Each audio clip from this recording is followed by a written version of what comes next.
Ótimo, tá gravando, gente. Boa noite a todos, agora oficialmente. Hoje é 10 de junho de 2025, estamos iniciando hoje a disciplina de número 5.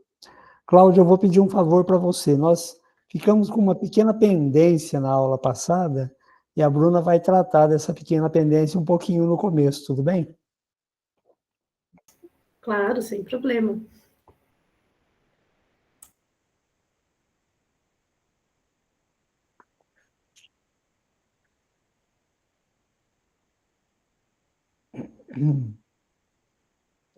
Boa noite, senhoras. Por enquanto não, tem o Matheus aqui também. Boa noite, senhoras e senhores. Paula, Tudo boa noite. bem? Tudo bom?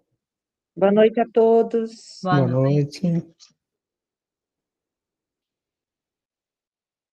Fala, dona Cristiana, boa noite. Boa noite, professor. Boa noite, pessoal. Boa noite, Cláudia. Karen, boa noite. Oi, Cris, tudo bem? Boa Carol noite. também, já vi aí. Oi, Carol. O Cris conversou com a Tânia sobre o evento? Professor, você acredita que eu não consegui falar com Tânia ainda? Não conseguiu falar com ela? Não consegui. É uma Segunda-feira, correria, né? uma correria. Hoje eu não estive na secretaria. Minha mãe precisou fazer um procedimento em Jundiaí. Então, eu acompanhei ela o dia todo. Eu estou chegando agora. Ah, Então, amanhã eu vou ver se eu consigo um horário com Tânia para saber. Estou assistindo a gravação. Eu comecei a assistir, né, a gravação. Tô terminando aí, vou para a segunda parte agora. E aí vou trocar uma ideia com Tânia. Eu vi a primeira parte, professor, foi incrível, né? Nossa, de verdade, eu ainda não vi a parte que as crianças, né, que eu vi que teve um momento com as crianças de uma escola, e tô bem curiosa para saber como foi aí essa experiência, né? Muito vou te bacana. dar spoiler, não, vou deixar você assistir. É, então, é isso aí.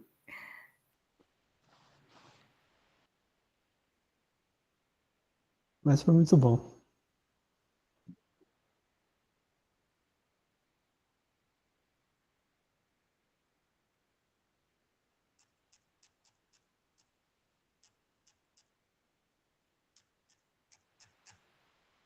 Boa noite a todos. Pessoal, eu já coloquei para gravar, vou pedir para vocês autorizarem a gravação, por favor, lá no chat.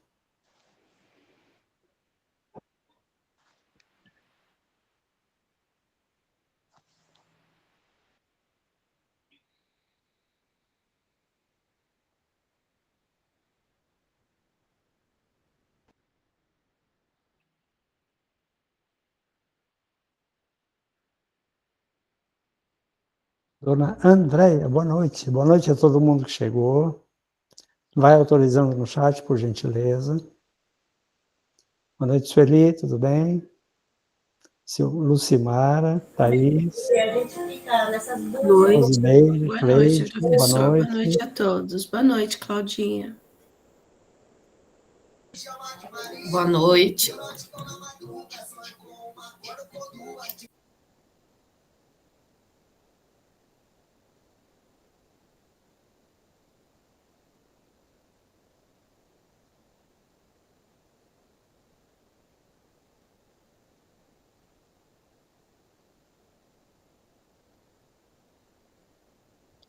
Alô, Osmar, como vai, meu caro? Boa noite.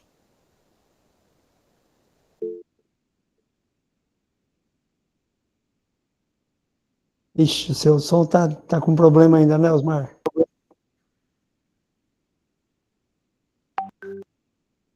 Olá, boa noite. Boa noite. Fala, dona Maria, tudo bem? Boa noite.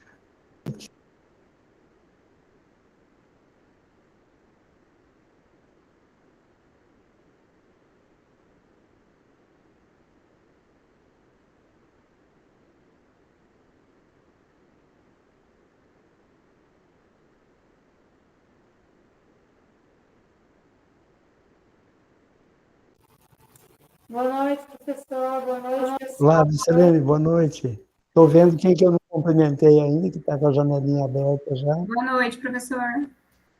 A Adriana, boa noite. Luana, como vai? Oi, Michele, boa noite. Olá, professor. Boa noite. Boa noite, pessoal.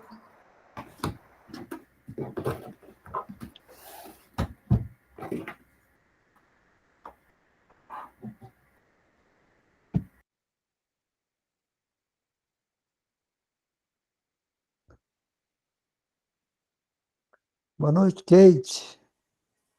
Seu Roberto. Boa noite, professor. Boa noite, pessoal.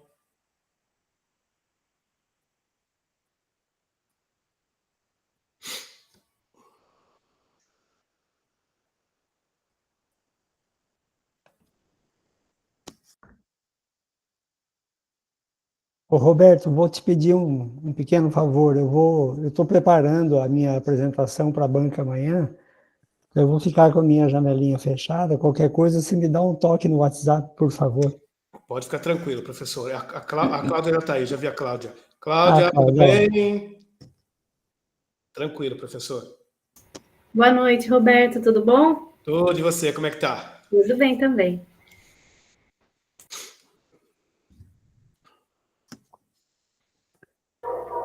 Boa noite, professor. Boa noite, professores. Fala, Magrão, como é que vai, meu cara? Tudo bom? Cláudia, você precisar de alguma coisa, você me chama, tá bom? Ok, obrigada. Eu trouxe uma apresentação em PowerPoint. Eu acho que dá tudo certo aqui na minha conexão, mas qualquer coisa eu te mando pelo WhatsApp para você ou para mais alguém aí. Tá, pode deixar. Estamos aqui. Mas acredito que vai dar tudo certo. Tá bom.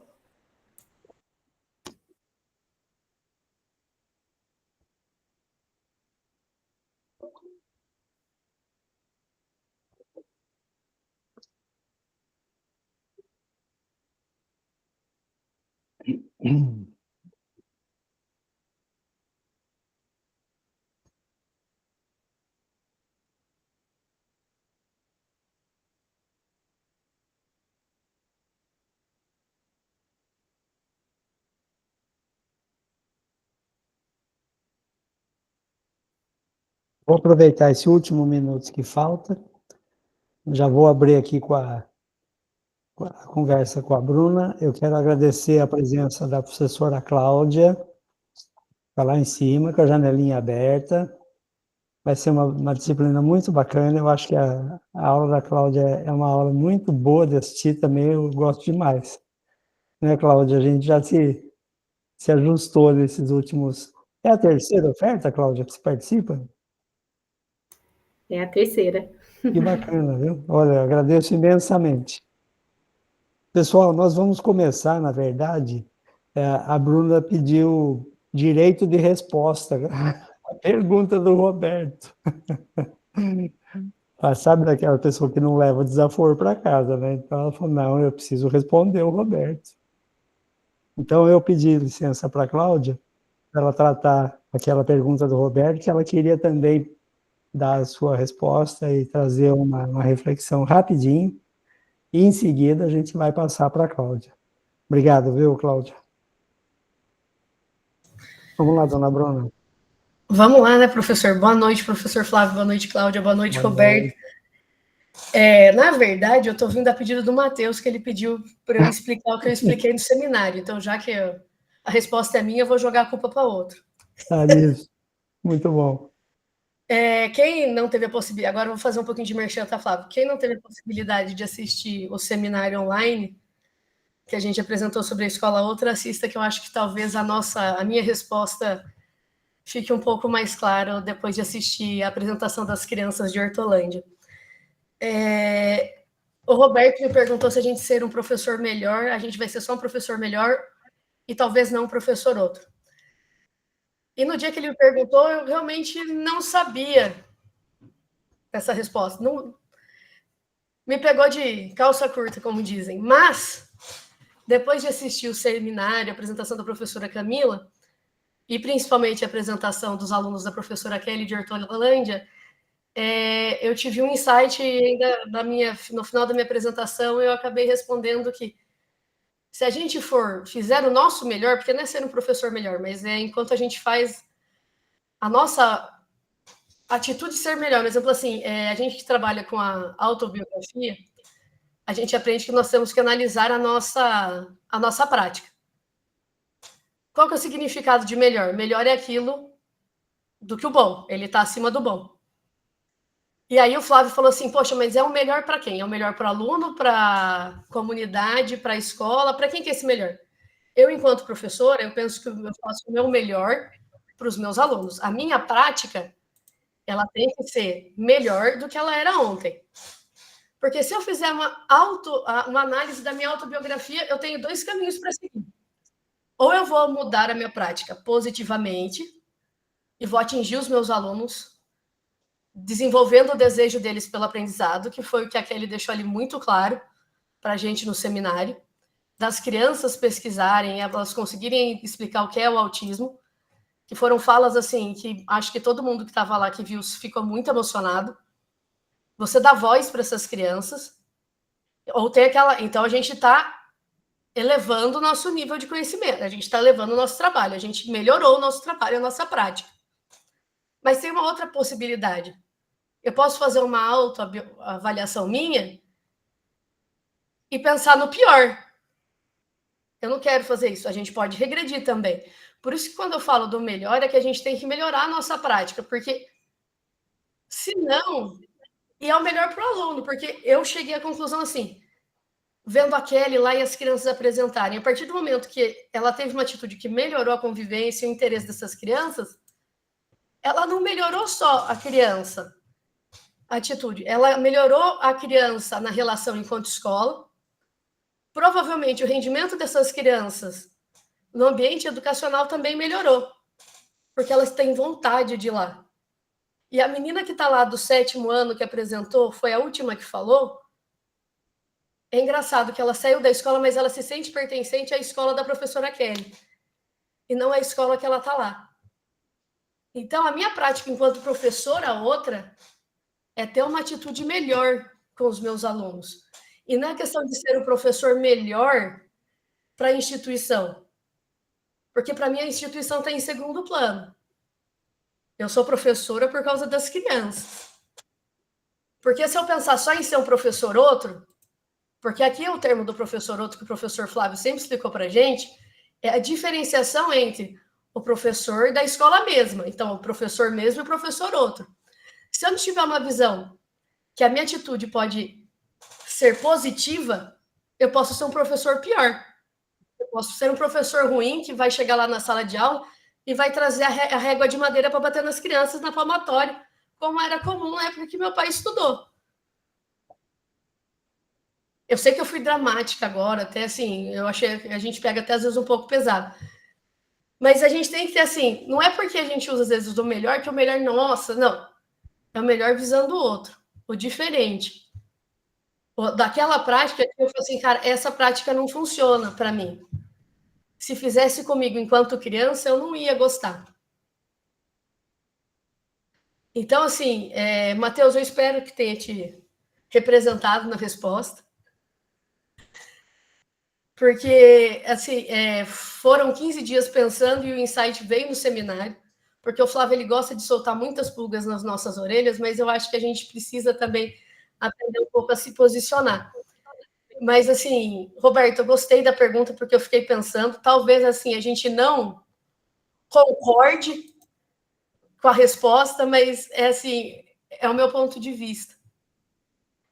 Porque, assim, o melhor nem sempre é só você por melhorar. Assim, é o tempo da gente pensar assim, cara, eu estou sendo melhor para os meus alunos. Às vezes não é só um professor melhor, é um professor ou outro, mas uma visão positiva da minha atitude enquanto na prática. Acho que é isso, Flávio. Eu queria agradecer a disponibilidade, prometi que eu não ia tomar muito tempo da professora Cláudia. Professora, obrigado por ceder os minutinhos da sua aula. Maravilha. Deixa eu passar para o Roberto. Mas eu posso dar tréplica? Primeiro, Claro, né? Na verdade, às vezes a gente pergunta as coisas, né? E claro que não foi nenhuma... Eu conversei com a Bruna depois sobre isso, né? Porque eu vi que ela ficou constrangida com isso, né? E a forma como as coisas aconteceram ali. Mas eu continuo, Bruna, pensando o seguinte: na escola mesma, nós temos professores melhores. Nós temos professores mesmos que tentam ser melhores. Então, o que eu penso muito sobre a questão do que é ser o professor outro, é ser o professor utópico. Porque quando você coloca que ele é o melhor, você já estabeleceu o que é, qual é o critério, né? E quando você cria uma utopia, ele está em processo, é diferente disso, né? A gente acaba tendo uma forma diferente de se posicionar. Porque na escola, porque o que acontece? O que eu vejo dentro da sala de aula, o que eu vejo meus colegas falando, todos eles tentam ser o melhor, são professores melhores, isso eu não tenho dúvida disso. Mas eu acho que a concepção do que é um professor outro é algo pouco diferente, né? Tá? Mas, claro, nós temos formas diferentes de pensar, da gente se estabelecer enquanto isso. Mas, para mim, o ser professor outro e ser uma escola outra é ser um ser utópico. É algo que a gente nunca vai chegar, porque se eu for o professor outro, hoje em dia, se eu for o professor melhor, amanhã eu já sou o professor mesmo. Entende? Tá? Só uma tréplica. Eu só vou responder porque eu entendo o que você disse da utopia, mas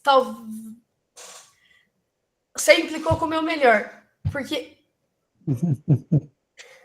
Porque sabe, Bruna, não é... Não, eu deixei você falar, agora você vai me deixar responder. E para eu não atrapalhar a aula da professora Cláudia aqui também. Mas é que é o seguinte, eu entendo que só vai ser um professor melhor aquele que sempre se contentar com a avaliação que ele faz e que chegou num ponto bom. Entendeu? O meu melhor que eu estou usando é que eu faço a análise da minha autobiografia sempre, e eu estou pronto para melhorar, chegar nesse seu ponto do tópico. Mas para isso eu tenho que querer sempre dar um passo a mais. Entendeu? É essa que é a questão. Eu não estou falando que o professor que eu estou falando aqui não é aquele que, eu melhorei um dia e eu vou parar nisso para o resto da minha vida. Não. Eu tenho que todo dia tentar melhorar com a minha prática. Não é ser um professor melhor, mas é fazer uma avaliação do meu trabalho para sempre ter em vista a melhoria e não estagnar no prático. O professor outro, se ele estagnar, ele vai ficar numa escola tradicional. Ele vai parar. Não foi isso que eu quis dizer com a minha fala. Então, assim, eu acho... eu não posso estagnar, mas eu tenho que sempre pensar positivamente numa melhoria. Porque se eu parar, eu parei para ver, que nem você disse. A gente vai voltar a ser um professor mesmo. Mas eu em nenhum momento falei que no ponto que a gente melhorou, não, a gente não vai parar. Entendeu? Essa que é o ponto. Eu não disse em nenhum momento que a hora que eu chegar que eu melhorei hoje, que eu não vou querer melhorar na quinta, na sexta, no sábado, no domingo, para segunda-feira, entendeu? É cíclico. Todo movimento é de construção. Entendeu, Roberto? Que assim, às vezes a gente pega muito no melhor e foca, não estou falando do professor melhor, mas é a minha prática que eu tenho que melhorar sempre. Isso que é a proposta. Isso da escola da mudança, né? A mudança não é da cor da parede, né? Não é trocar o portão da escola. Porque a escola, na verdade, não é a parede, nem o portão, nem os equipamentos. A escola são as pessoas. Né? Maravilha, gente. Eu vou passar, então, para a professora Cláudia, para a gente acompanhar agora a nova disciplina que está iniciando hoje. Cláudia, muito obrigado novamente. Um abraço. Obrigada, professor. Boa noite. Vocês me ouvem bem? Estão me ouvindo? Sim? Bom, meu nome é Cláudia. Acho que alguns de vocês já me conhecem, eu conheci alguns aí, já vi as carinhas, os nomes de algumas pessoas que eu conheço. Para quem não sabe, eu sou de Santa Bárbara, fui professora da rede municipal por 21 anos, né? Então, esse é o terceiro ano que eu estou na UFSCar, e tenho uma longa história, um carinho enorme pela rede de Santa Bárbara. Tenho amigas, tenho muitas pessoas que eu admiro muito nessa rede. É a rede onde eu me formei profissional, né? Entrei como professora em 2001, né?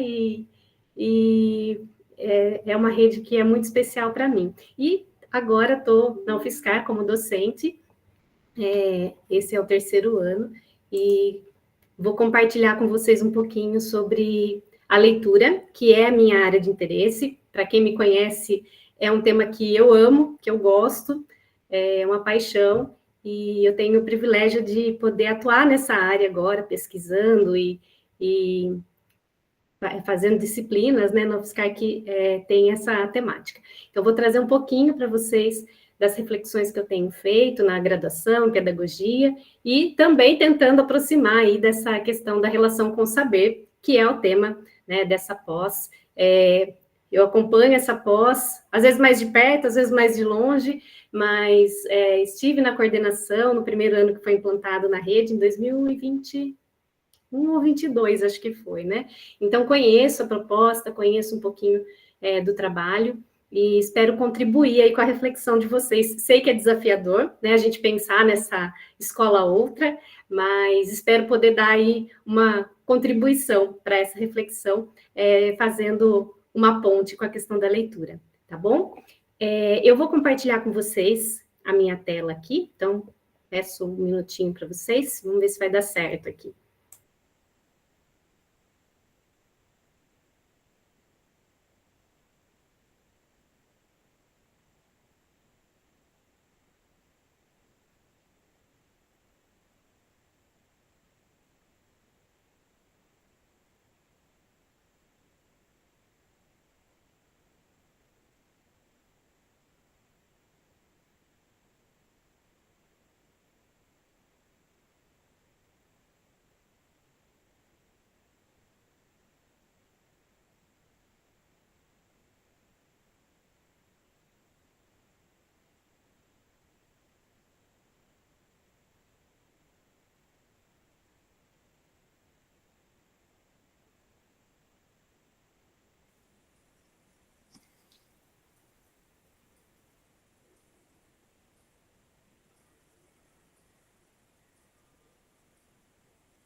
Cláudia, seu microfone está desligado, tá?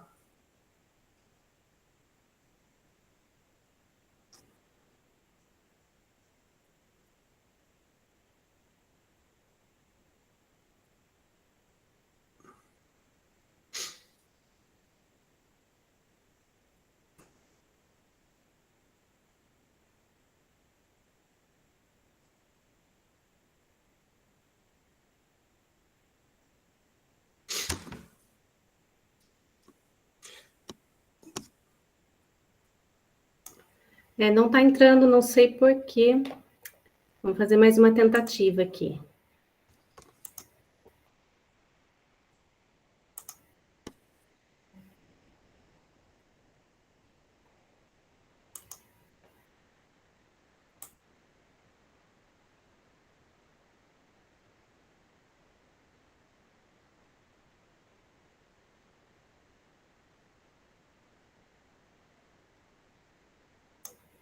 Vamos lá, eu vou mandar.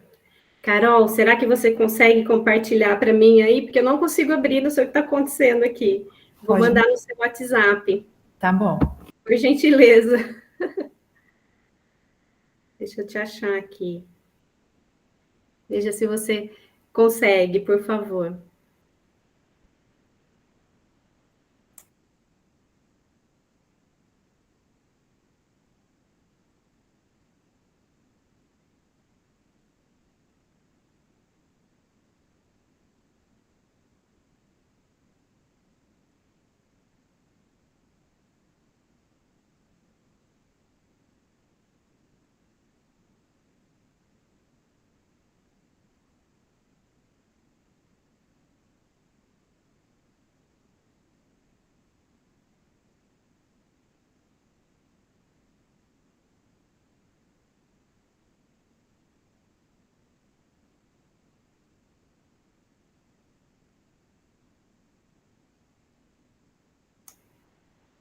Gente, enquanto a Carol vai abrindo aí, porque... lá já está conseguindo. A tecnologia... certo. Aí, tá certo, Carol, obrigada. Me socorrer aí. É assim, né? A gente testa, aí na hora não sei o que acontece, né? Ainda bem que sempre tem gente para ajudar a gente. Todo mundo está visualizando, gente? Só deixa eu deixar a tela inteira. Acho que se você for ali, a apresentação de slides, ó. Tá, calma aí.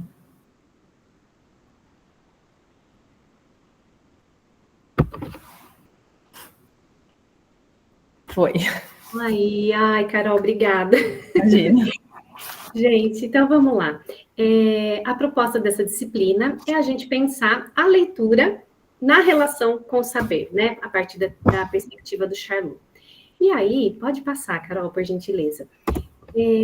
Quando a gente começa a pensar, né, o papel da leitura na relação com o saber, trazendo um pouco a provocação que o Charlot faz, né, que todo saber, todo conhecimento tem sentido quando ele tem relação com o sujeito e com os outros, né? Então, a relação com o saber é a relação consigo próprio, né? Consigo mesmo e com os outros.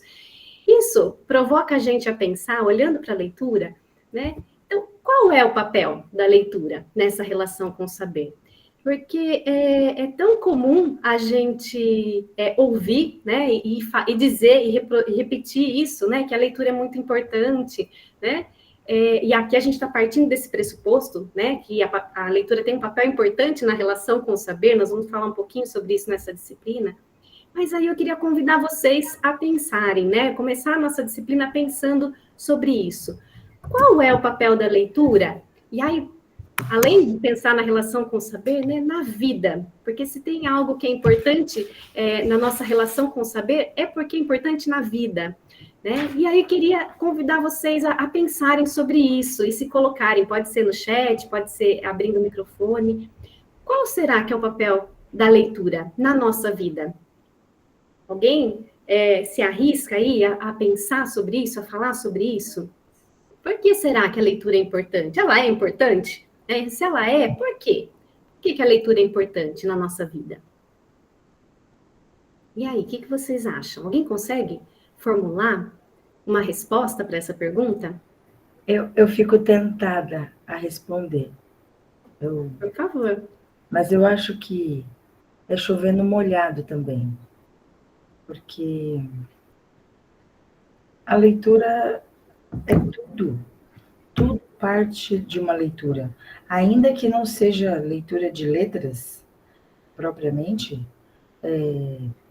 o olhar que a gente tem sobre as coisas, sobre as ações, sobre a vida, é uma leitura que a gente faz constantemente, até do cachorrinho, se ele está abanando o rabo, se ele está com uma carinha feliz, é uma leitura que a gente está fazendo ali, né? E eu acho isso. Obrigada, Maria. Tem algumas pessoas colocando no chat, né, dizendo que a gente aprende a ler o mundo, né, que combina com isso que você está trazendo, né, a gente não lê só as palavras escritas, a gente lê tudo o que acontece à nossa volta, a gente lê as pessoas, a gente lê as situações, a gente lê as circunstâncias, né, e tem outras contribuições dizendo assim, olha, que é importante para expandir nossos conhecimentos, ampliar nossos pontos de vista. Geralmente a leitura é vinculada, né, a essa oportunidade de ampliar aquilo que a gente sabe, de aprender, né? Que mais? Quem mais gostaria de arriscar aí um palpite? Qual que é a importância da leitura? Por que a leitura é importante?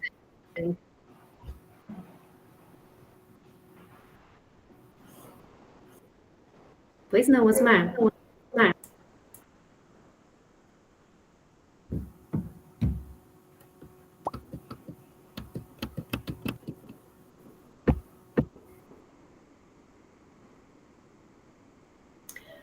Seu microfone acho que está fechado, Osmar, já não te ouço.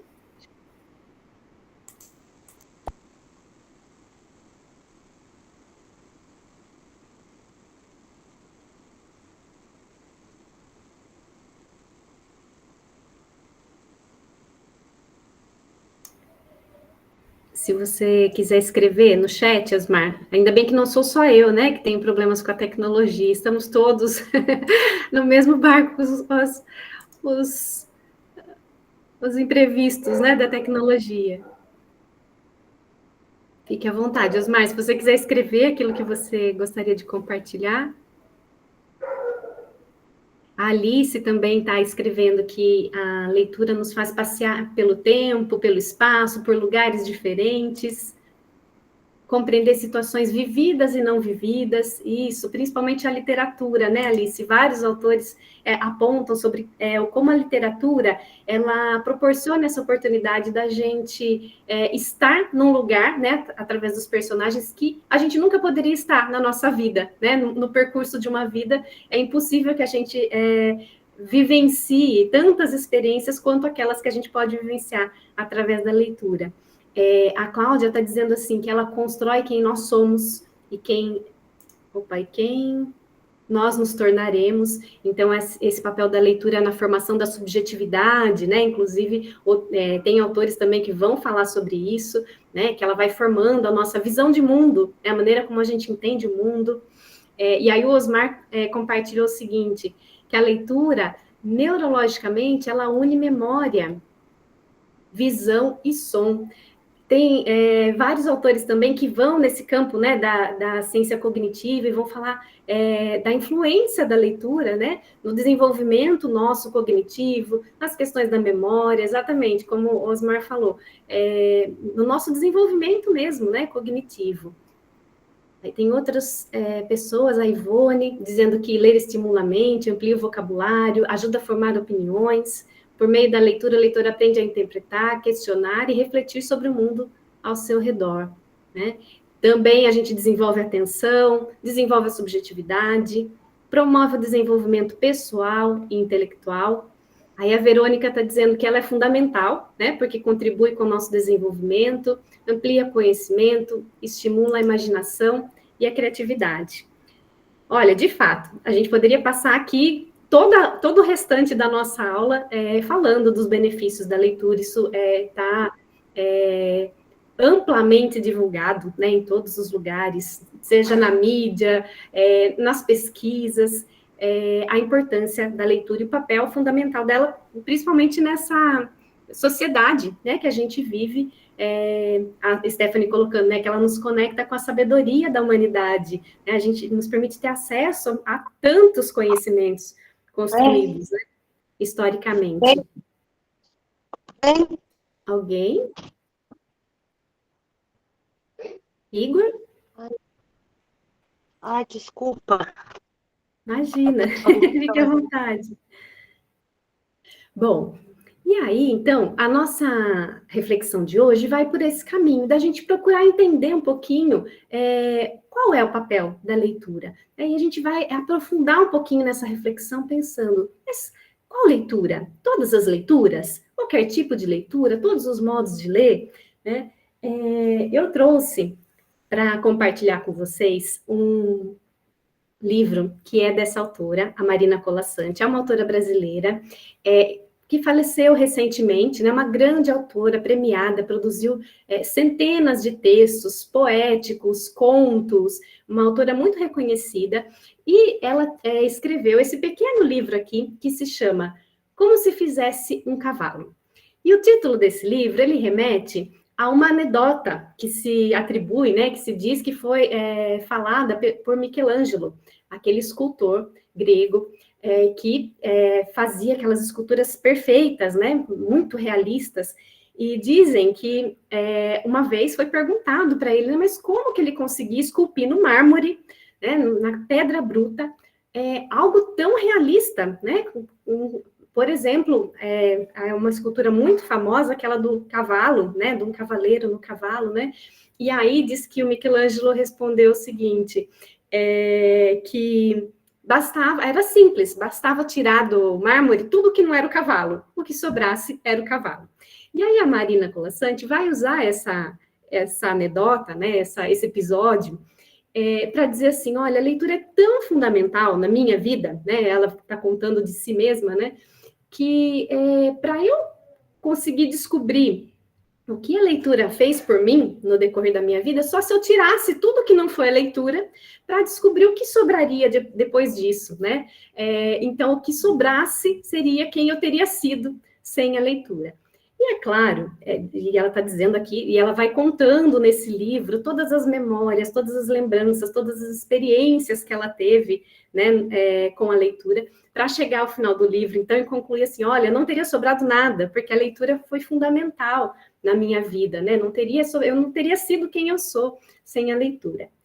Mas a gente está falando aqui de uma grande autora consagrada, que viveu da leitura e da escrita durante toda a sua vida, né? Que vivia em volta dos livros, até a figura que a gente tem, a imagem que a gente tem aí, né? Ela com muitos livros, né, atrás de si. E a gente, às vezes, reproduz esses discursos, né, dizendo, não, a leitura é importante, a leitura é fundamental, sem, de fato, pensar, o que será que a leitura faz na minha vida? E aí, né, eu quero lançar essa pergunta. O que é leitura? Que tipo de leitura? O que é leitura? Que efeitos a leitura tem na sua vida? Profissional, pessoal, o que será que você costuma ler? Como você costuma ler? Que sentidos a leitura tem? Porque às vezes a gente reproduz esses discursos porque, né, eles são tão repetidos que a gente adere a eles sem pensar, de fato, o que ele representa na nossa experiência pessoal como leitores. E aí, eu vou trazer aqui alguns exemplos que mostram que nem sempre, e nem em todos os lugares, nem para todas as pessoas, a leitura é essa unanimidade que a gente reproduz como se fosse, né? Tem alguns exemplos aqui historicamente que eu vou compartilhar com vocês. Se a gente olhar, e tem uma imagem aí, que é uma imagem do Sócrates, o filósofo, né? Num período, 470 a.C., em que a leitura e a escrita eram algo, assim, totalmente inacessíveis, só os grandes filósofos, estudiosos, religiosos tinham acesso, né? E o Sócrates vai dizer o seguinte, ele é um trecho que eu acho muito interessante, está num texto que é bem conhecido dele, e que diz assim, que essa invenção, que na época era uma novidade, né, teria poderes contrários àquilo que as pessoas estavam atribuindo a ela, que a leitura e a escrita ia gerar esquecimento nas mentes dos que farão uso dela, porque deixarão de praticar com a sua memória. Para Sócrates, só se sabia, de fato, aquilo que se sabia de memória. E ele vai dizer assim, a confiança que passarão a depositar na escrita produzirá a confiança nesses caracteres externos, que não fazem parte deles próprios, desestimulará o uso da memória que lhes é interior e proporcionará aos seus discípulos a aparência de sabedoria, mas não a verdadeira sabedoria, porque lerão muitas coisas sem de fato se instruírem, e parecerão conhecer muitas coisas, mas na realidade permanecerão ignorantes, incapazes de acompanhar essas matérias, vistos que não são sábios, não serão sábios, mas só parecerão sábios. Então, vejam, a leitura e a escrita não foram sempre consideradas como importantes, né, para o desenvolvimento pessoal, para o conhecimento, como hoje nós entendemos e estamos compartilhando aqui. E aí, depois, ao longo da história, tivemos vários outros exemplos. Aí a gente tem Lutero, que vocês com certeza se lembram, foi aquele que criou as 95 teses, né? Foi um estudioso, que criou depois, inclusive, a Igreja Luterana, né? A partir disso, o protestantismo, enfim. E uma das teses de Lutero, que foi um dos motivos pelo qual ele foi condenado, né? Foi considerado alguém que deveria ser excluído, né, da igreja, do meio religioso ali, foi justamente que ele defendia que todos deveriam ler a Bíblia, no caso, a partir da sua própria língua, né? Então, que a Bíblia deveria ser traduzida e deveria estar acessível. Isso foi considerado uma heresia, né? Porque a leitura do texto sagrado deveria ser apenas para os profissionais, né, os religiosos, aquelas pessoas que teriam muito conhecimento. Então, a leitura poderia ser perigosa para aqueles que não estivessem preparados para lê-la, né, digamos assim. Mais recentemente, na história, a gente tem aí um outro personagem que é o Dom Quixote. Vocês devem conhecer também a história. O Dom Quixote foi escrito em 1605 e pelo Miguel de Cervantes, um autor espanhol. E o Dom Quixote é uma sátira às pessoas que liam muito, né? Não sei se vocês conhecem essa parte da história, dessa história conhecida, mas o Dom Quixote é esse personagem que numa época em que os romances de cavalaria faziam muito sucesso, era um gênero, né, um gênero muito popular e muito aceito entre as pessoas, e o Dom Quixote era esse personagem que, de tanto ler romances de cavalaria, tinha perdido a razão e acreditado que ele mesmo fosse um cavaleiro andante, saiu pelo mundo aí com o Sancho Panza, né, lutando contra moinhos, enfim, contra inimigos imaginários. Então, o Miguel de Cervantes, que é o autor, faz uma crítica a essas pessoas que liam, né, os textos literários da época, que eram cheios de fantasia, como que se isso pudesse tornar a pessoa fora da razão, né? Se pudesse levá-la a ter uma visão fantasiosa da vida e do mundo. Enfim, então que havia aí um certo risco na leitura, né? Naqueles que gostavam muito de ler esse tipo de romance. E aí vocês podem pensar, mas tudo isso, né, tão antigo, né? Isso é uma ideia retrógrada, né? Porém, mais recentemente, né, trouxe aqui mais 3 exemplos bem recentes na história, inclusive do Brasil. A gente tem aí o autor Jorge Amado, autor baiano, né, brasileiro, que em 1940, por aí, na época do governo de Getúlio Vargas, teve milhares de livros queimados, inclusive um que eu gosto muito, que se chama Capitães da Areia, não sei se vocês conhecem, é um livro que conta a história a partir da perspectiva de meninos de rua, meninos que moravam na rua, né? E o livro é muito interessante, porque quando a gente começa a ler, ele parece tão real, se colocando, né, a partir da visão desses meninos, que quando eu li pela primeira vez, eu até fui pesquisar, nossa, será que é verdadeiro mesmo a história? E não era uma história fictícia, mas ele conta de uma maneira tão realista, da perspectiva de como os meninos viam a vida, que parece muito, muito real. E na época do governo de Getúlio, então, os exemplares do livro que havia sido lançado naquele momento, né, Capitães de Areia, foram todos queimados, porque foram considerados inapropriados, enfim, não poderiam ser lidos.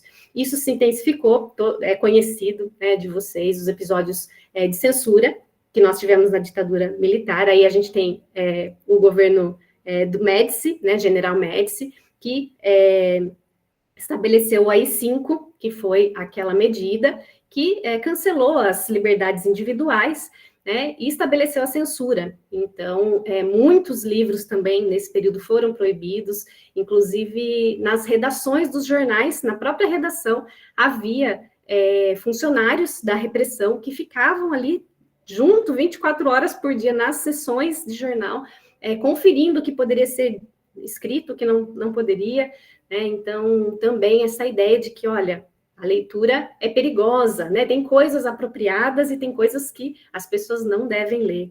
E aí, mais recentemente, ontem, né, 3 anos atrás, a gente tem vários episódios recentes, mas eu trouxe um exemplo aqui, que é da autora Chimamanda, é uma autora nigeriana, bastante conhecida aqui no Brasil também, tem vários textos dela publicados em editoras aqui do Brasil, e ela teve os seus livros também, no caso foi nos Estados Unidos, mas esses episódios se repetiram aqui no Brasil, com vários autores recolhidos por serem considerados inapropriados, vamos dizer assim.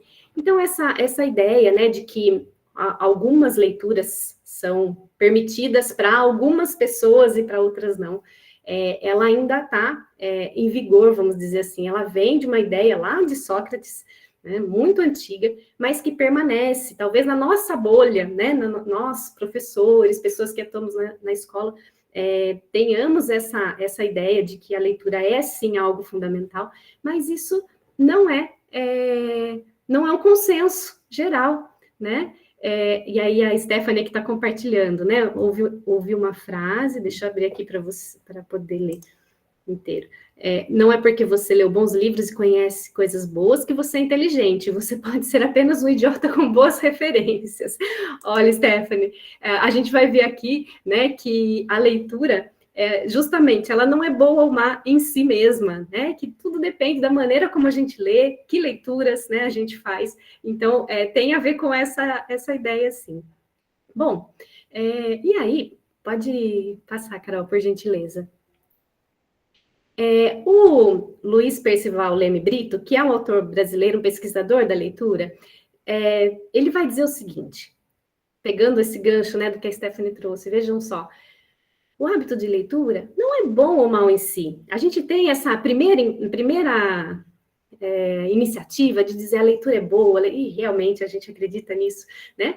Mas a gente precisa aprofundar um pouquinho a nossa reflexão, né? E esse autor vai ajudar a gente a pensar, né, nesse sentido de que a leitura não é boa ou mal em si, nem tem o poder sozinha, né, ou só ela, de transformar ou engrandecer as pessoas, individual ou coletivamente.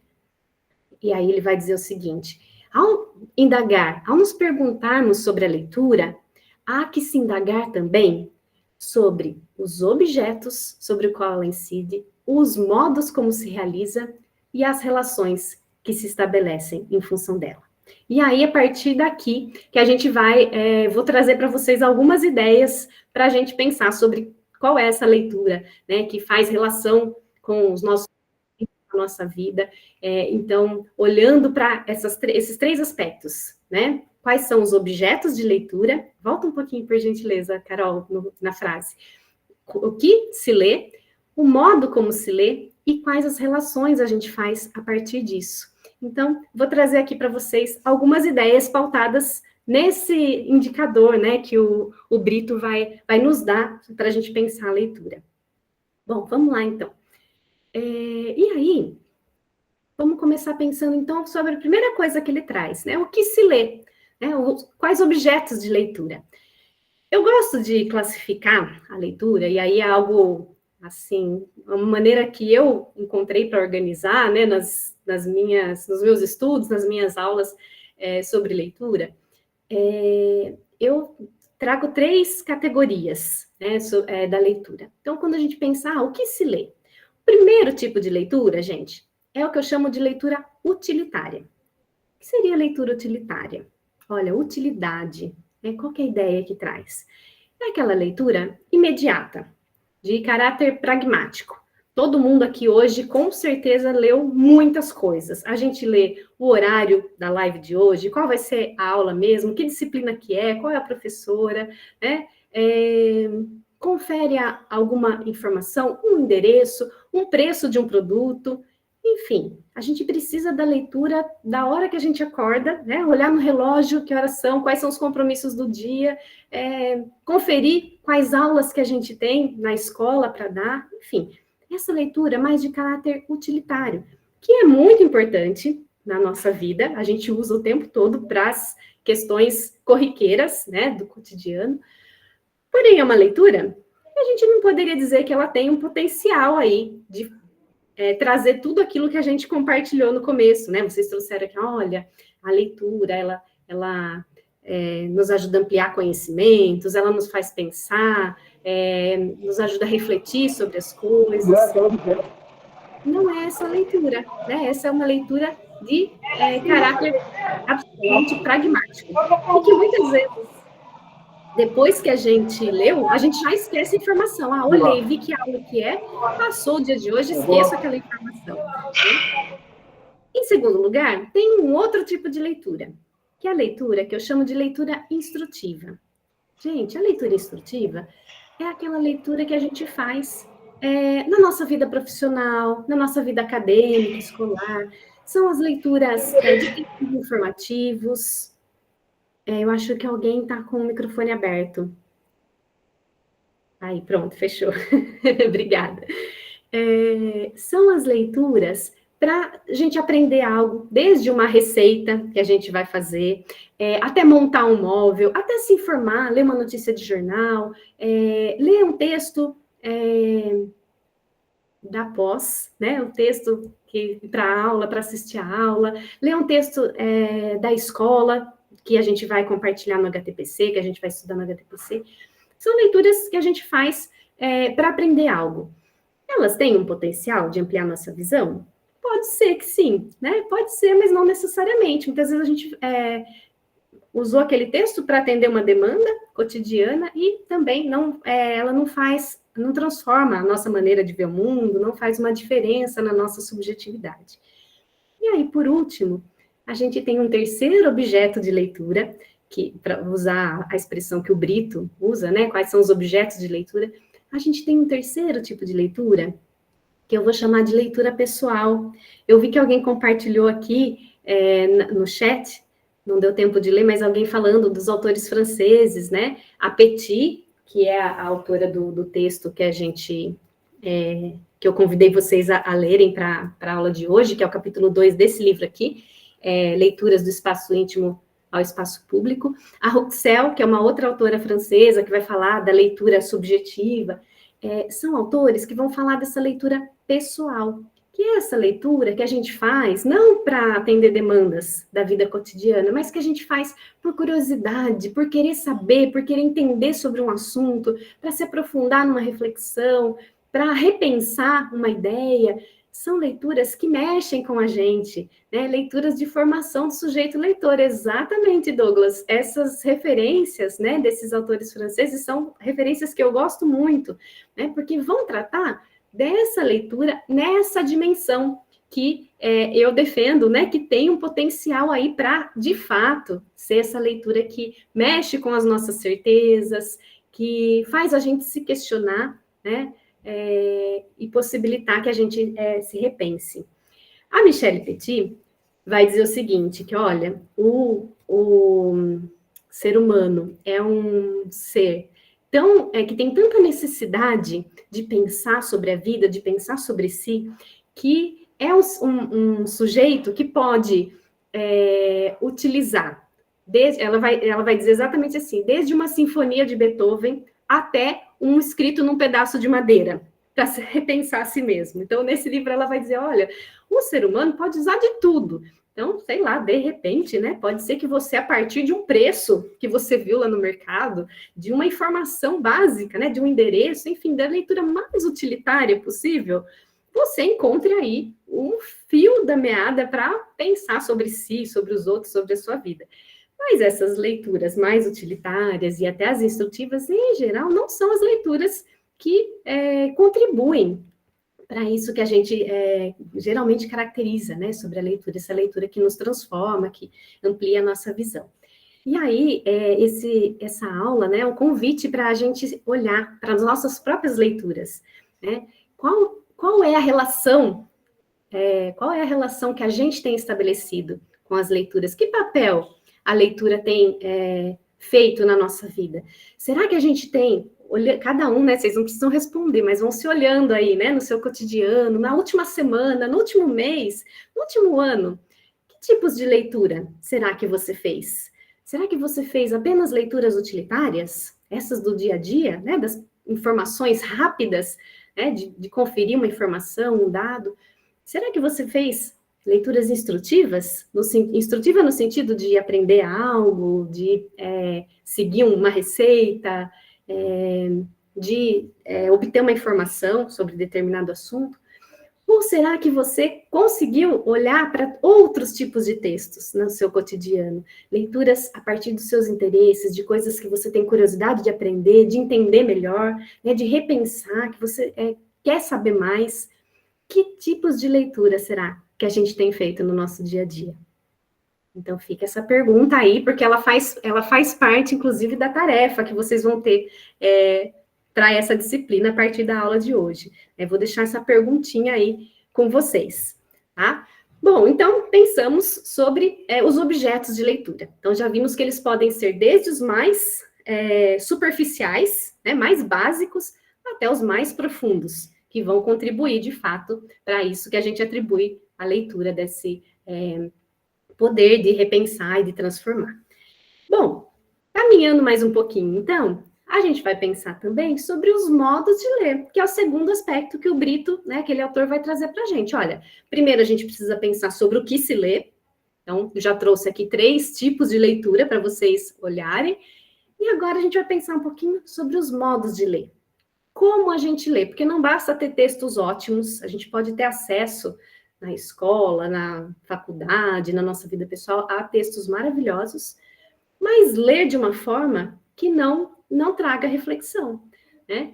E aí a Petit, também nesse capítulo, né, do livro que é o texto base para hoje, ela vai dizer o seguinte: o objeto das minhas pesquisas, o que essa autora busca saber, é como a leitura, o que interessa para ela é como a leitura pode ajudar as pessoas a se construírem, a se descobrirem, a se tornarem um pouco mais autoras de suas vidas, sujeitos de seus destinos.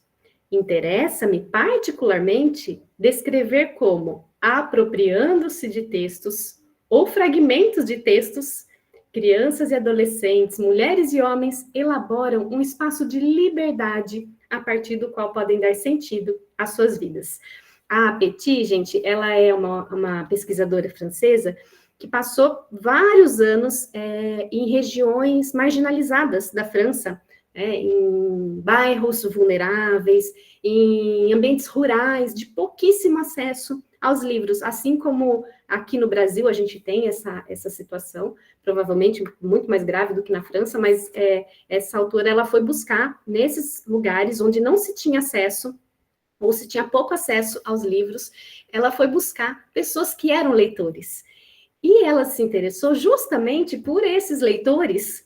Olha, a gente olhando lá, né, os 3 objetos de leitura, não leitores que usavam a leitura apenas como fim utilitário ou instrutivo, mas de pessoas que, às vezes, com pouquíssimo acesso, que tinham poucos livros para ler, como elas conseguiram usar essas leituras para pensar a si mesmas, para ter uma visão mais ampla, para ultrapassar, muitas vezes, o caminho determinado para elas. Então, pessoas que conseguiram transpor, às vezes, os seus caminhos pré-determinados naquele contexto, né, de poucas oportunidades, como essas pessoas conseguiram transpor isso a partir da leitura. Então, o livro é muito interessante, ela traz muitos episódios de pessoas que fizeram esse tipo de leitura, que aqui eu estou chamando de leitura pessoal, né, mas essa leitura que transpõe, né, uma leitura mais superficial.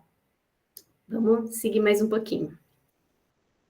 Bom, e agora, então, eu vou trazer para vocês, para a gente organizar um pouquinho essas ideias sobre os modos de ler, 4 tipos de leitores. Então, a gente já falou sobre 3 tipos de leitura, né, de tipos de texto, e agora eu vou trazer 4 tipos de leitores. Conforme eu for falando aqui, vou convidar cada um de vocês aí secretamente, não vou pedir para ninguém, né, levantar a mão e se entregar aí, mas para a gente se olhar, né, que tipo de leitor será que nós somos, que modos de leitura? Porque a gente dizer que a leitura é muito importante, que ela é muito transformadora, a gente está acostumado a reproduzir esse discurso, né? Mas agora eu vou convidar vocês a olharem para as próprias leituras e aí, secretamente, entre vocês, com vocês mesmos, a pensarem que tipo de leitor você tem sido. O primeiro deles é o que eu vou chamar de leitor autocentrado. Autocentrado, a própria palavra já diz, né? Centrado em si mesmo, né? Um leitor que está voltado para si. Alguns autores vão categorizar esse tipo de leitor como leitor adolescente, sabe? Aquele assim, que só, né? Ó, tudo é ele é o centro do mundo, né? Um leitor infantil, um leitor adolescente. Esse leitor é aquele leitor que projeta a sua própria imagem sobre o texto, identificando-se com alguns aspectos com os quais se sente reconhecido ou representado, em detrimento de outros elementos. Então, a Petit vai trazer um exemplo nesse livro de um leitor que ela encontra, que tinha uma biblioteca na casa dele, mas todos os livros desse leitor eram literalmente picotados, recortados. E ela entrevista esse leitor e ele diz assim: olha, você me desculpe, mas eu tenho aqui só os textos que não me ofendem. que não me incomodam. Então, eu recorto tudo aquilo que eu não concordo, jogo fora e fico com os livros, com as partes dos livros que são as partes que me fazem bem, com as quais eu concordo. Claro que é uma situação extrema, né? Muito estranha, né? De um leitor que faça isso. Mas esse exemplo que a Peti traz é um exemplo de fazer concretamente uma coisa que muitos de nós fazemos intelectualmente, vamos dizer assim, né? A gente faz mentalmente. Sabe aquele autor que recorta do texto só os trechos que reforçam a visão que ele já tem, né? Com aquilo que ele já concorda? Ou aquele leitor que só lê um tipo de texto.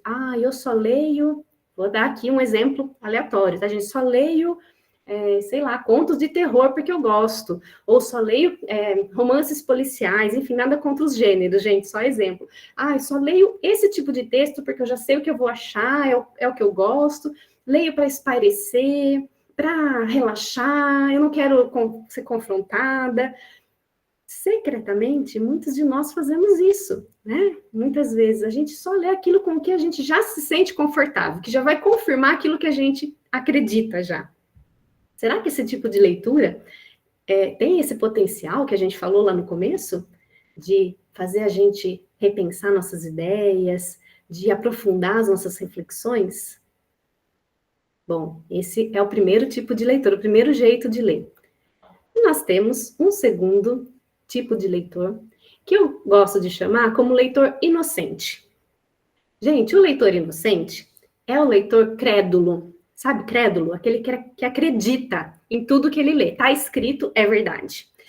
Não sei se vocês aqui conhecem alguém, aquele parente, sabe, da família, que todo dia ele tem uma notícia do WhatsApp para mandar no grupo da família. Já viram essa pessoa? Aquela pessoa que não checa as informações, não confere, não se preocupa em observar que às vezes o próprio texto tem contradições, não tem fontes confiáveis, mas ele leu, ele acredita. Se ele leu, é verdade. Já viram essa pessoa? Certamente, normalmente é a avó, Letícia. Olha, espero que não seja ninguém aqui, viu? Não somos nenhum de nós, né? Esse leitor inocente, ele assimila o texto, né? Sem observar suas lacunas. Então, ele lê o texto já de antemão acreditando que aquilo é verdade. Ele não se questiona, ele não observa se aquele texto tem lacunas, questões conflituosas, se aquilo é um fato ou é uma visão do autor que pode ser questionada, que pode ter uma outra visão. Ele também é um leitor que não deseja ser incomodado. Então, ele é parecido nesse sentido com o leitor autocentrado, porque não quer ser incomodado, mas diferente daquele que só lê aquilo que ele gosta já, esse aqui ele lê de tudo, mas ele lê e acredita. Então, se ele leu A, ele vai acreditar em volúvel, vamos dizer assim, né? Ele leu A, ele acredita em A. Dali a pouco, daqui 2, 3 dias, um mês, ele leu o contrário de A, ele também vai defender o contrário de A. Ele vai se movendo ali de acordo com aquilo que ele recebe de informação, que ele tem acesso, sem se questionar, sem que aquilo tenha um efeito de reflexão na vida dele. Esse é o leitor inocente. Bom, temos 2 tipos de modos de ler aqui. Vamos para o terceiro. Um terceiro leitor é o leitor dogmático.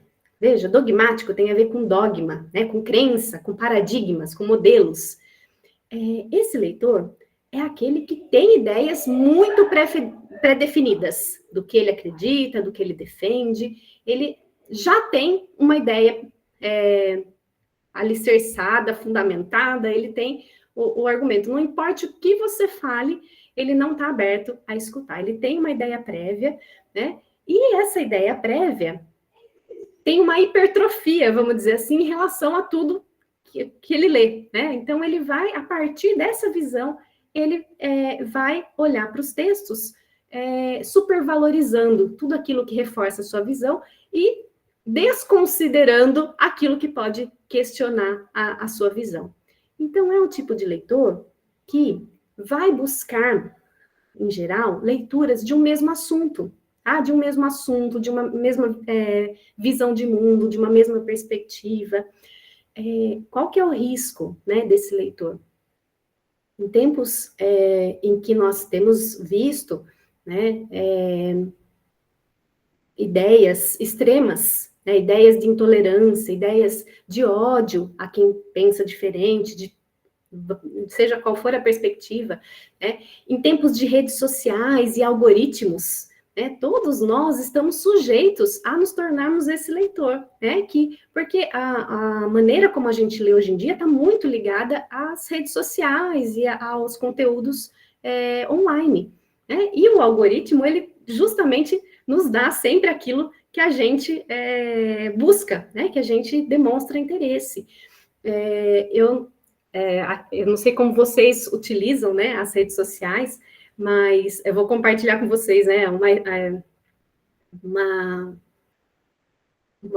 questão pessoal.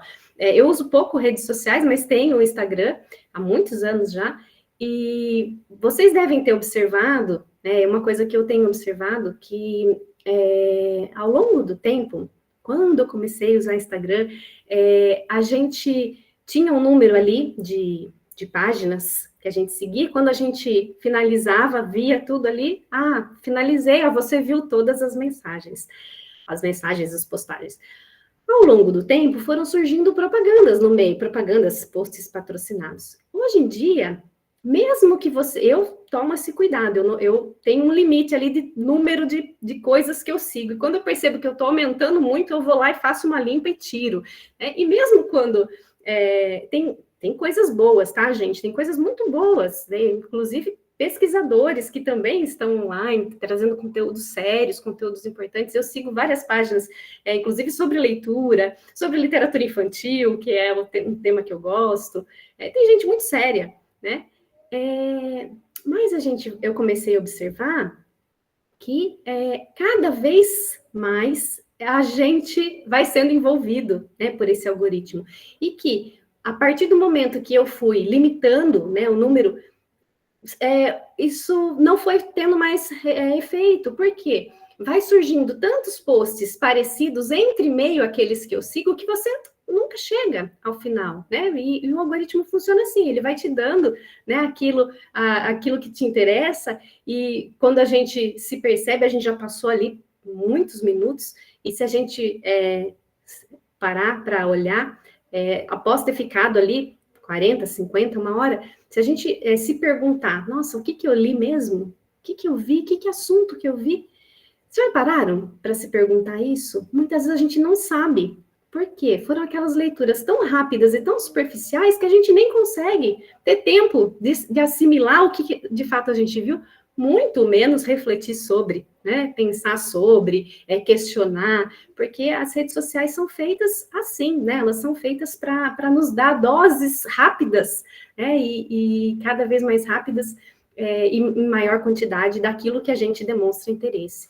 Então, a minha estratégia contra o algoritmo, além de limitar o número de perfis que eu sigo, colocar, inclusive, o tempo, né, que a gente coloca para as crianças, e aí a gente pôs também, eu tenho ali um tempo, e quando, muitas vezes, sinaliza, você está a 5 minutos do seu tempo, fala, olha só, a gente não se dá conta. Então, são estratégias que a gente precisa ter para que a gente não seja engolido, né, por essa lógica de só receber, só ter acesso àquilo que a gente já acredita.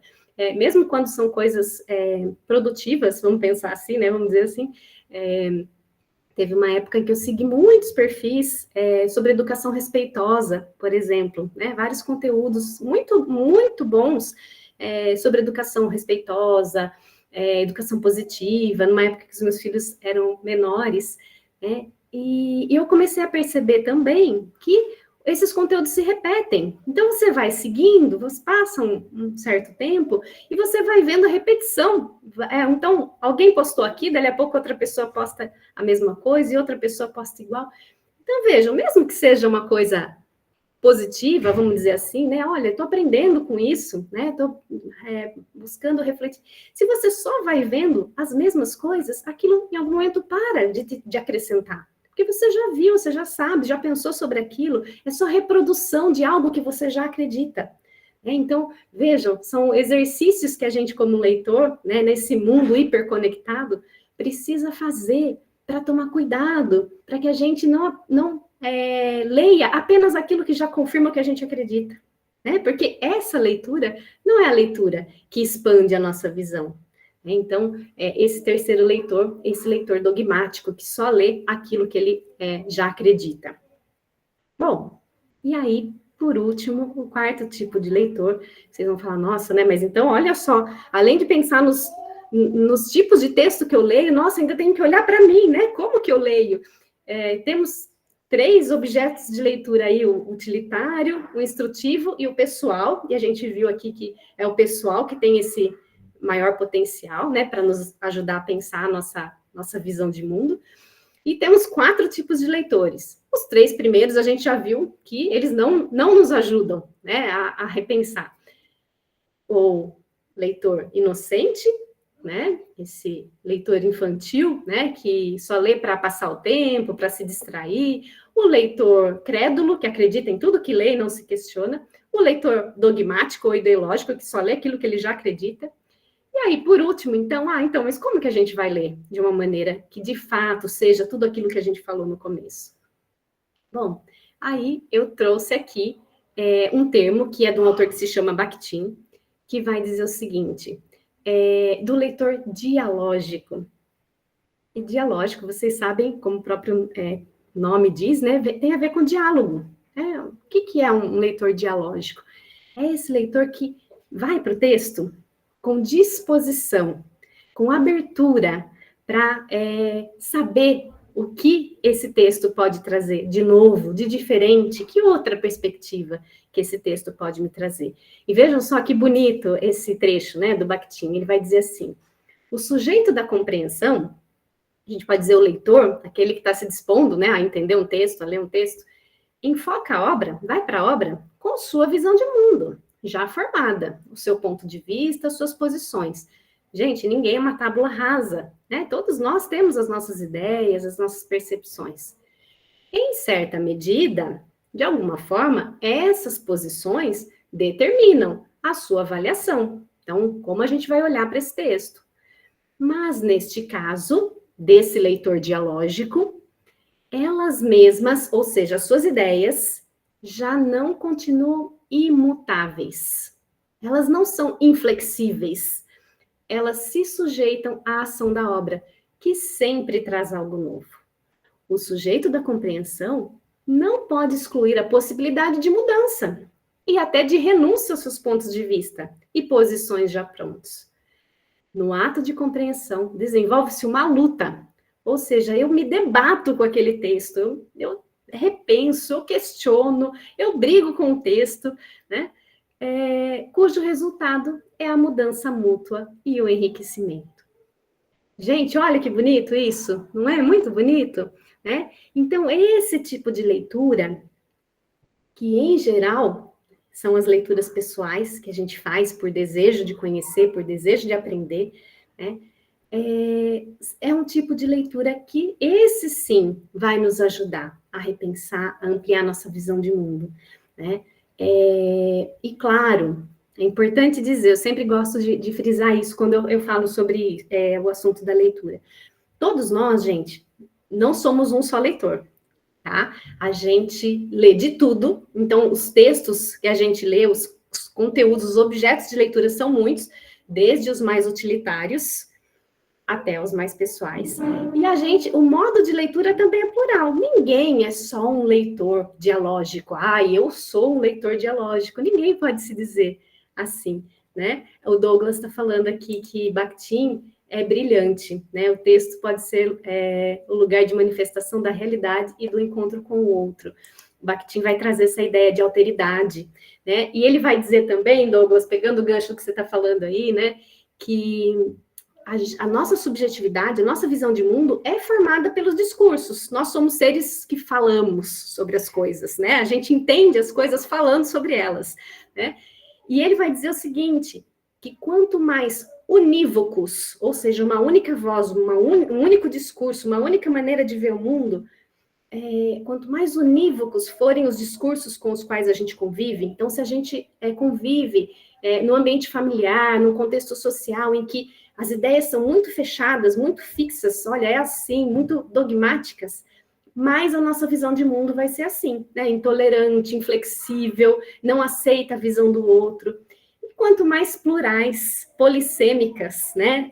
Polissêmicos são os discursos que a gente tiver acesso, quanto mais a gente tiver a oportunidade e utilizar essa oportunidade de ler coisas diferentes, ouvir coisas diferentes, não que a gente vá concordar com tudo, mas quanto mais a gente tem essa oportunidade, a gente vai conseguir entender o outro, né? E aí entra o conceito de alteridade, exatamente. Então, a leitura tem esse potencial, né, de fazer a gente se deslocar.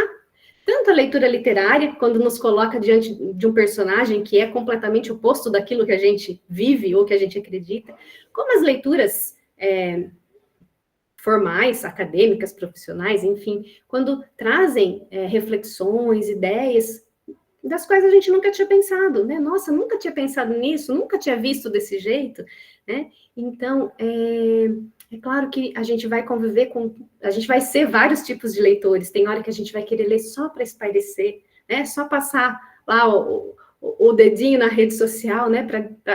Achando que a gente está descansando, né? Nossa cabeça. O problema é quando a gente só faz essas leituras.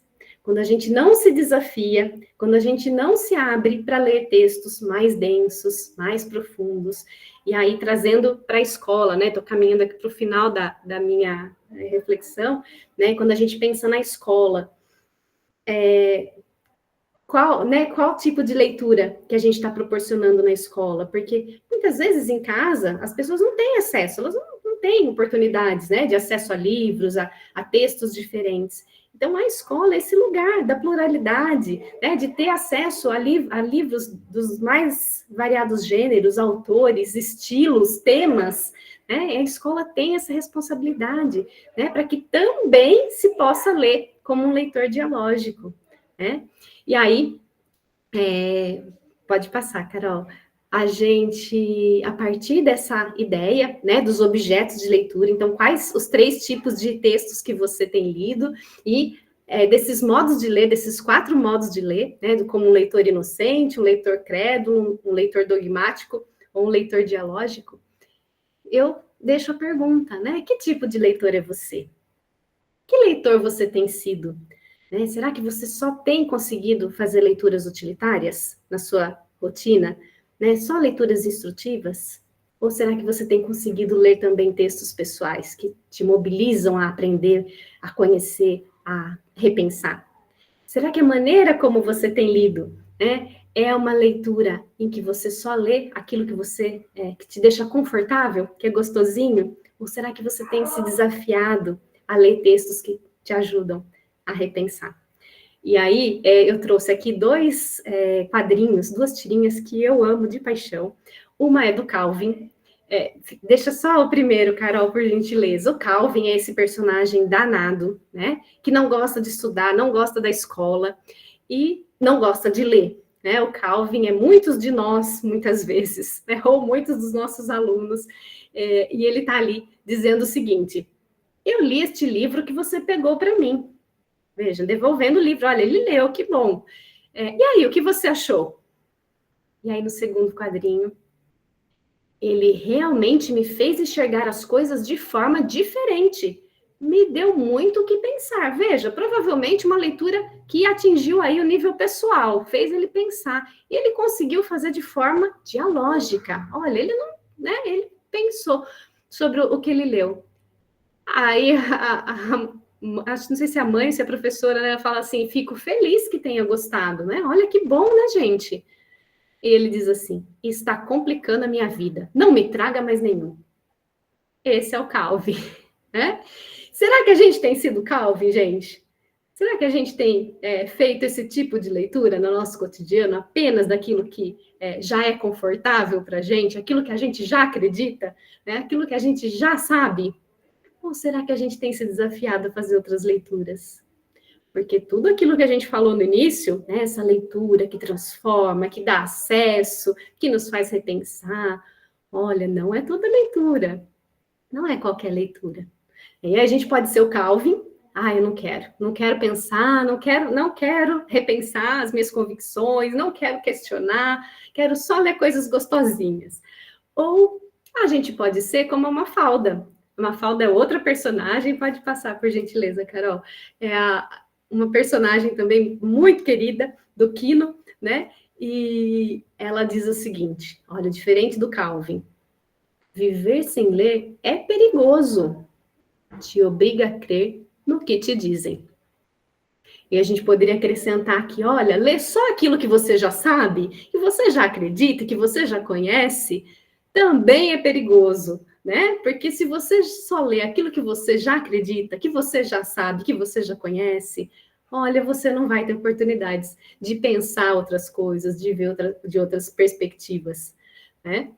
Bom, gente, olha, falei bastante, né? São 8h15, e eu espero ter conseguido aí compartilhar com vocês algumas ideias sobre leitura, né? Sobre que tipo de leitura que a gente fala, de que leitura a gente está falando quando a gente diz que essa leitura tem esse potencial, né? De transformar a nossa vida, tanto nossa, pessoal, como das crianças, né, daqueles que estão na escola e que muitas vezes só tem na gente, né, na escola, a oportunidade de ter acesso a outras leituras, a textos diversos, né?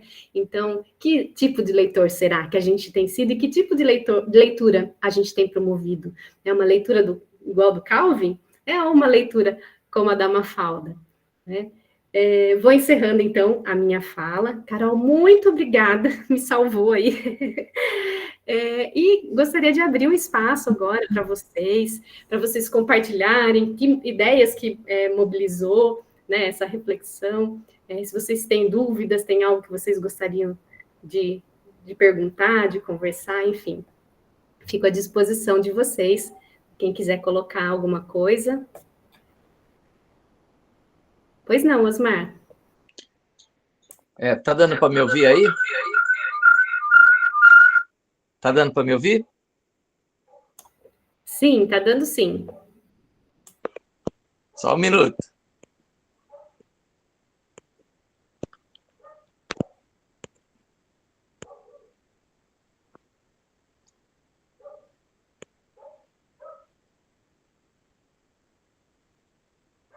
Agora sim, eu acho que está dando para ouvir, né? Eu estou com problema de áudio. Eu gostaria de ver o que se pode fazer para a leitura, para o desenvolvimento da leitura, porque a gente tem dois grandes, entre aspas, inimigos aí, né? Primeiro, a facilidade do vídeo.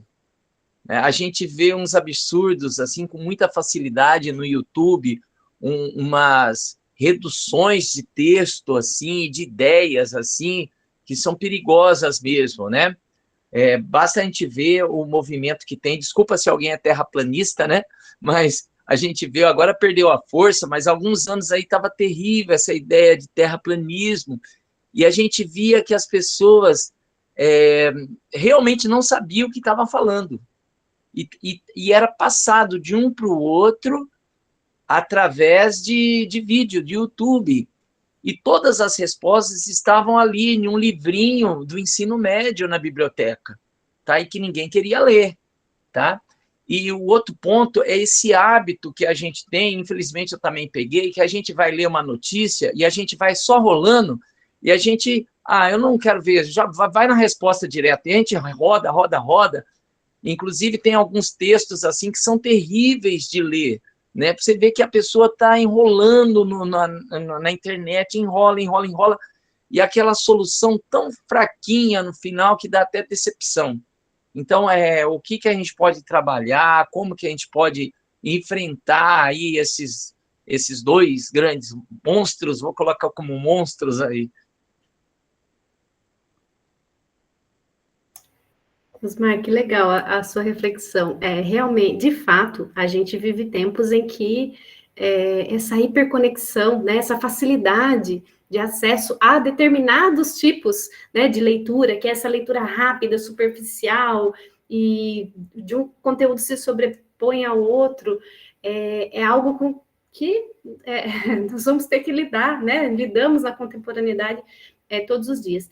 Olha, não tenho uma resposta para você, mas acho que um caminho como professora, né, que eu acredito e defendo, é a gente compartilhar no sentido, é uma palavra escolhida propositalmente, né? Não é transmitir, é compartilhar esse encantamento pela leitura, as nossas próprias impressões. Então, quando a gente faz uma leitura em voz alta, por exemplo, com as nossas crianças, com os nossos estudantes, em que a gente compartilha com eles o maravilhamento, né, esse encantamento de um texto literário, por exemplo.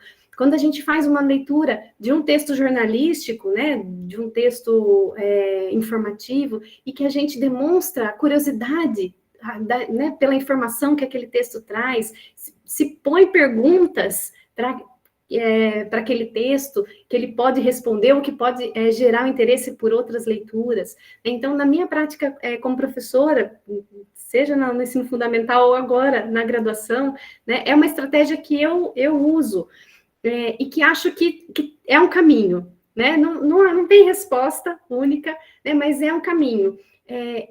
Porque a leitura é essa experiência que se aprende também vem dos outros. Se a gente não tem referenciais, né, de outros tipos de leitura, se a gente não tem modelos, se a gente não pode vivenciar experiências de uma leitura mais calma, mais lenta, de um texto mais longo, como que a gente vai aprender isso? Então, como as nossas crianças, como os nossos estudantes vão aprender a ler diferente se eles só tiverem acesso aos textos das redes sociais, né, aos textos da internet? Então, eu acho que é esse contramovimento, né, que é nadar contra a corrente, né, de fato, mas, olha, somos professores, né, fazemos isso o tempo todo, né, nadar contra a corrente é o que a gente mais faz, né, como professor, de oferecer uma outra forma, um outro ponto de vista, uma outra maneira. E quando a gente tem consciência disso, né, eu gosto de trazer essas reflexões que eu fui construindo ao longo do tempo, na minha experiência como professora e como leitora, de me olhar, né, porque tudo converge, tudo reforça para que a gente só faça essas leituras corriqueiras, utilitárias e superficiais hoje em dia. A gente é incentivado a fazer só esses tipos de leitura, porque a nossa sociedade é assim, dessa pressa, né, desse tempo corrido de N informações, a gente nunca tem tempo, né? Então, a gente ter essa consciência, a gente vai encontrando mecanismos de driblar isso, e aí, de fazer isso na escola também, né? De oportunizar para os nossos alunos também, né? Não é fácil, não, de jeito nenhum, não é uma receita, né, com certeza de sucesso, mas é uma possibilidade, porque às vezes é a única oportunidade que esses estudantes vão ter de ver uma outra maneira de ler, ter acesso a outros textos e outros tipos de leitura. Então, eu acho que é um caminho, compartilhar, mostrar, ser referência, né, e ser esse outro modelo. Alguém mais, gente? Gostaria de trazer um comentário? A Letícia está falando, né? Me lembro de algo muito marcante na minha 4ª série. A professora estava trabalhando a leitura com a gente, combinou com a classe toda que sexta-feira ela iria ler um trecho de um livro para nós. O título era Meu Pé de Laranja Lima. Eu li com os meus alunos de 5º ano, Letícia, esse livro, e chorei junto com eles, embora eu conhecesse o livro, fui lendo em capítulos, chegou no final, chorei junto com eles. Todos nós gostávamos muito, e ao longo do tempo isso criou na classe um espírito de novela, e todos esperavam a próxima sexta-feira para o próximo capítulo. Esse é um clássico, né, gente? Um livro belíssimo, é um clássico, todo mundo deve ler, quem não teve oportunidade. E, olha, tem a ver com isso que o Osmar estava trazendo, né, Osmar? Esse tipo de encantamento, né, de paixão, de experiência gostosa com a leitura, é uma maneira da gente se contrapor a essa leitura superficial e corriqueira, que não toca, que não traz, não acrescenta nada. E nós, como professores, temos uma oportunidade de fazer isso, né? Então, acho que a gente não pode deixar de usar essa oportunidade, né, com as nossas crianças. Tina, da coleção Vagalume. Olha, eu li a coleção Vagalume assim também, de ponta a ponta, na escola, inclusive. Né? Foi assim, um período importantíssimo da minha formação de leitora. Mais alguém, gente?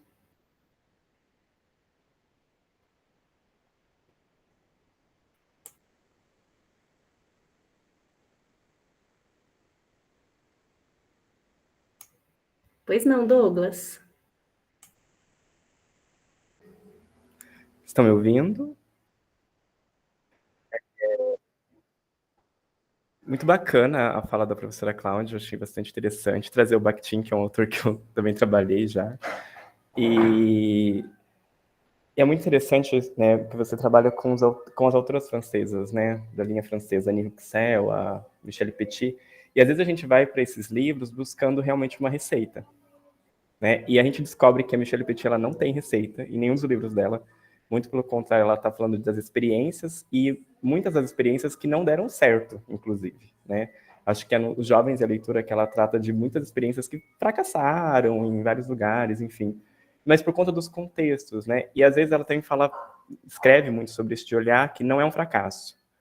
Porque às vezes você está ali com um aluno numa situação extremamente horrível e você permite que a atividade de leitura aconteça, né?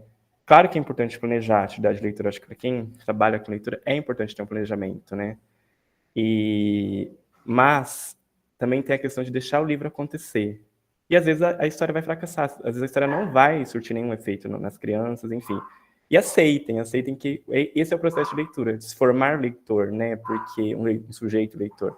Porque às vezes não funciona, por uma série de questões. É super tranquilo. Então, assim, eu adoro a Michelle Petit, eu tenho todos os livros dela, e inclusive porque eu tinha uma amiga que é falecida e que estudava Michelle Petit de uma forma muito... ela que me apresentou, a Michelle Petit. Tem uma outra amiga aqui que está no curso, que é a Ellen Credo, que sabe de que eu estou falando. Então, a Michelle Petit tem um peso muito especial na minha formação, tanto como professor, como leitor, enfim. E leiam, é um bom... Esse livro que a professora está trazendo é um bom livro de entrada para conhecer a obra dela e se formar como formador de outros sujeitos leitores e como um sujeito leitor. Eu estou usando esse termo por conta da Annie Huxel, mas a Michelle Petit usou outro termo. Eu concordo, Douglas. Realmente são autoras fundamentais. Quem tem interesse de pensar um pouco mais, entender um pouco mais sobre essa leitura, né, pessoal, são autoras fundamentais. E essa questão, né, de que algumas coisas funcionam para umas pessoas e não funcionam para outras, né? Porque o leitor é esse leitor múltiplo, né? Aquilo que tocou uma pessoa pode não tocar a outra, né? E é natural. Então, por isso a importância da multiplicidade, né? Na escola, porque alguns textos vão fazer sentido, vão se aproximar de algumas pessoas, né, de alguns estudantes e de outros não. E aí o Roberto está colocando aqui, né, que voltamos àquilo que o professor Flávio fala, né, que é a importância do desejo, que tem tudo a ver com a teoria do Charlot, né? Não tem como mobilizar uma leitura, de fato, uma leitura dialógica, uma leitura pessoal, se não houver o desejo de ler, né? E como a gente desperta esse desejo de ler? A gente vai pensar um pouquinho na disciplina, no decorrer das próximas aulas, alguns caminhos para fazer isso. A gente já falou aqui algumas coisas, como compartilhar esse encantamento, trazer múltiplos livros e gêneros e temas, porque aquilo que faz sentido para um faz sentido para outro. Enfim, tem algumas possibilidades aí. Mas é isso, não tem receita, porque não vai funcionar igual para todo mundo, né? A leitura não é isso. Mais alguém?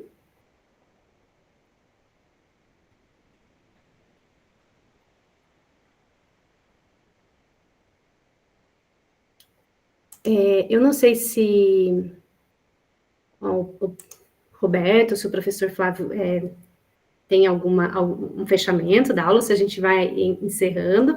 Eu gostaria de compartilhar com vocês, imagino que está no Moodle já a tarefa, que é para vocês compartilharem um texto, tá, gente? Uma leitura que foi significativa para vocês. Então, pode ser lá na infância, pode ser na vida pessoal, na escola, na vida profissional, compartilhar um livro, um texto, um conto, não importa o tipo de texto, mas um texto, seja uma frase, né, que em algum momento da sua vida foi significativo, te ajudou a pensar sobre uma situação difícil, ou te fez repensar, né, uma perspectiva, mudar de ideia, ou ampliar sua visão sobre alguma situação específica. Então, a tarefa é essa, pautada nisso que a gente pensou hoje, né? Olha, que a gente lê o tempo todo, né? O dia inteiro, todos os dias, mas nem todas as leituras proporcionam essa oportunidade da gente se repensar e ampliar nossa visão. Então, qual a leitura que você já fez? Certamente, se você buscar na sua memória, né, você vai encontrar aí uma leitura, pelo menos, que fez a diferença na sua vida, na sua maneira de pensar, em um momento difícil, ou no momento de tomar uma decisão importante. Então, qual foi essa leitura? Compartilhem lá com os colegas e depois comentem, né, as leituras dos colegas também, para a gente socializar experiências de leitura, tá? O Roberto está falando aqui que a gente pode ir encerrando, então eu vou finalizando, né, com essa questão da tarefa. Fico à disposição, se alguém tiver alguma dúvida, alguma colocação. Caso vocês precisem, né, eu sei que as tutoras fazem as correções, né, qualquer dúvida também podem me chamar, vocês têm o meu contato, tá? Eu que agradeço, Roberto, a oportunidade, é muito bom rever vocês, as carinhas aí, que a gente já compartilhou tantas coisas, né, nessa jornada aí profissional, muito bom rever vocês. Agradeço, gente, a atenção, a participação, espero ter contribuído aí com um pouquinho de reflexão sobre a leitura, tá bom? E a gente se vê, então, na semana que vem, com a nossa aula 2, que vai pensar um pouquinho sobre as possibilidades de leitura na escola, tá bom? Um abraço, boa noite para vocês, bom restante de semana, fiquem com Deus. Boa noite. Boa noite. Tchau. Boa noite, Boa noite. pessoas. Boa noite. Boa noite. Boa noite. Boa noite, até terça-feira que vem. Boa noite.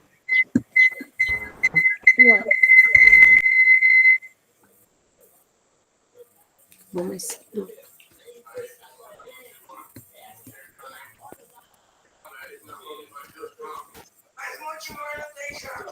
Boa noite, pessoal.